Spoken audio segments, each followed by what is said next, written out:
So I would say that first off, it's the material and then the quality or the workmanship.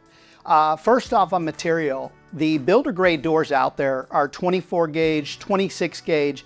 They're very, very thin material. And at the end of the day, you look at them and they dent, or you go to a box store and you pull it off the shelf and it's already dented before you ever even, and get it home. Ours is a 20 gauge steel, and therefore it's a light commercial steel for residential use. We could put it on the back of a warehouse, and at the same time we could actually stain it and put leaded glass and make it look beautiful and put it on the front of somebody's home. The second thing for fiberglass, for example, is that you've got some fiberglass like this one here, builder grade, very thin fiberglass. And then again, just prime, very basic. Even the wood inside is like particle board, strand board. Think of, and not picking on them, but think of like an IKEA furniture type of, or Temu bookshelf, right? It's made out of particle board. And then you've got things like the Provia door, where our skins are about 50% thicker.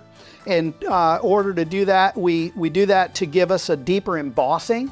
And then again, we can do an oak graining, we can do a smooth, we can do a mahogany, we can do a cherry, we can do knotty alder, fir. So the warmth and beauty of wood, but virtually maintenance free. And then the wood inside, we're using hardwoods instead of particle boards. Therefore, on an 8-foot door, when you've got different types of weather, high humidity, or maybe a real dry heat, maybe extreme cold, that piece of wood is going to stay nice and straight instead of absorbing all the moisture and warping and bowing like some of those builder grade doors would do.